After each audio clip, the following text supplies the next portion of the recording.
Wild way to start a video, but I officially found my first ever black white supremacist. Actually, that might be slightly incorrect. Kanye West was definitely the first one that I've seen. Like, who allowed this man to join the clan? Get him out of here. Anyways, this person you're about to see lacks all the fame and fortune of Kanye and is somehow managing to be even more embarrassing for a fraction of the price. Like, this person is suffering from a severe identity crisis. But you know what? Apparently this is the clan's hottest new recruit. The streets are saying she's the future leader. She's gonna be running things now. But look, he's the individual in question. Watching all of these niggas lose their EBT is hilarious.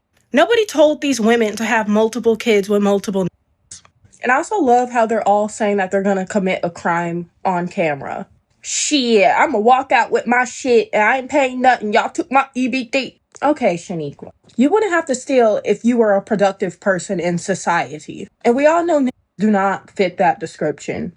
I think we should keep taking all of their benefits until they get up on their feet and stop depending on people. You know, this entire video is highly ironic. Let's just start with the fact that she's talking about black people not being productive members of society. So I'm gonna take a wild guess and assume that she thinks she's not one of those people. She thinks she's the exception. But when we take a look at her page, she's an independent journalist, and all of her journalism is exclusively on Twitter. So let's be honest, a Twitter journalist is just another word for being unemployed with a Wi-Fi connection. It's not a career, it's a hobby at best, and the only goal is rage baiting people with outrageous statements. I'll be honest, she needs to get on these links and start handing out her job application ASAP, especially because she tweets every single day without a day off. She truly has her own make-believe employment while the rest of the world is actually, you know, working. Also, I love how she mentioned that people shouldn't be relying on handouts. You know, that's a very popular conservative talking point even where I live. So surely she isn't an individual who would happen to be relying on the generosity of strangers to give her money, right? My mom is kind of homeless. Right, what happened to not depending on people? Did we forget about that when we made this video or what? So she has a link to her Venmo account so you can send her money. So really what we're seeing here is not only do you not stand by your values, you are projecting. Also, she's such a huge Elon Musk fangirl. Like, she hates handouts for the poor, but would definitely support a billionaire's government-subsidized passion project for living on Mars, which is quite literally a hellscape. This isn't going to be your life on Mars. You are going to be living underground like Diddy's tunnels in LA that he allegedly had.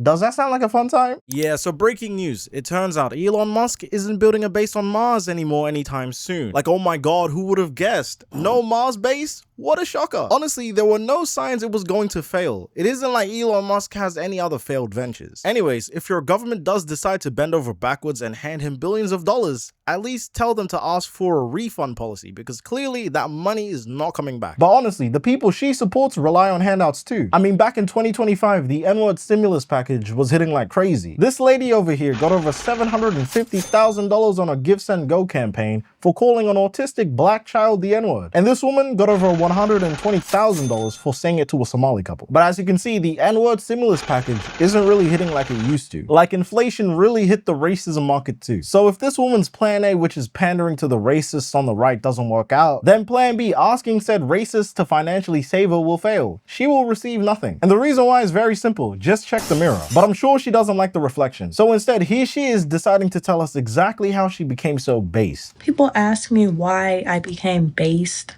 and how, and honestly, there is no how. It's just built up. And it built up from the time when I was in middle school. And I've told this all before. I was obsessed with Japanese culture. And I feel like Japanese culture is what radicalized me about my views today. So I'll tell the story. So I was in this, I was in the anime and all that Vocaloid stuff. Hatsune Miku. She was my life. Shout out to her. I was indulged in Japanese culture. I would study it. I studied the language and all that stuff. But I really observed Japanese people and I took inspo from them. They were quiet, nice, polite, and honest people. This has got to be by far the most fake and deeply unserious reasons as to why someone will become based. Like, surely she doesn't expect anyone to believe that she became alt-right because of her love for Hatsune Miku, a Japanese Vocaloid software. That's like saying I hate all races that aren't mine because I love Thomas the Tank Engine. So, since we know this origin story is complete BS, why would she go out of her way to humiliate herself on the internet? Here comes the money. Here we go.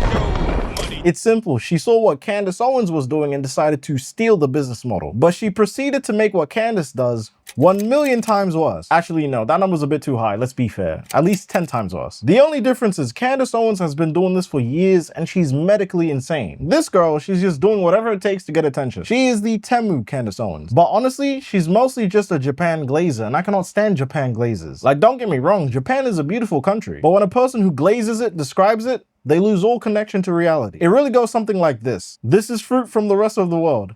This is fruit from Japan. This is oxygen from the rest of the world.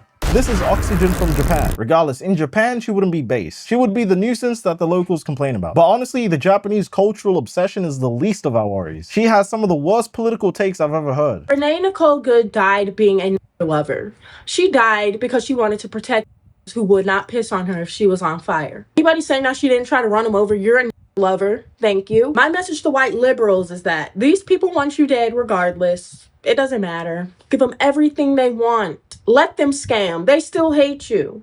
They still hate white people. They hate you. You can't feel bad for these people. When you have that superiority complex that you're a white woman saving the ugh, I have a mission. I have to save the funniest thing is the very people that she was out there and got shot for are making fun of her death.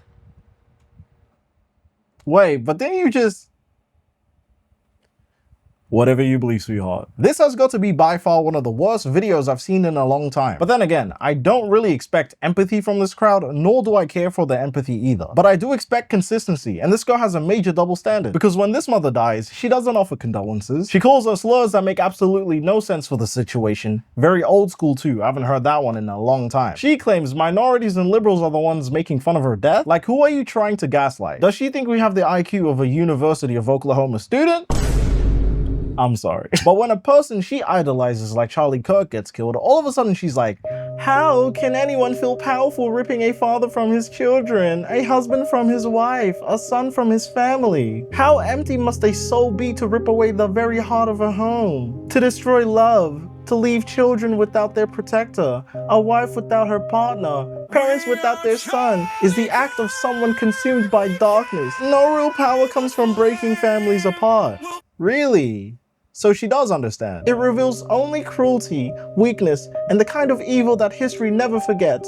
R.I.P. Charlie Kirk. Look, I've never understood this logic. Like, she really complained about Charlie Kirk hate, but makes a video like this. Make it make sense. And the thing is, it gets even worse, because even recently, another person, an American citizen, was taken out in broad daylight. You mean to tell me you have 6 ICE officers who are supposedly trained to catch and deport people, and they targeted an American citizen who was holding a phone recording? But her response to this, it was a lot different. The only thing she had to say was this: ICE is not evil.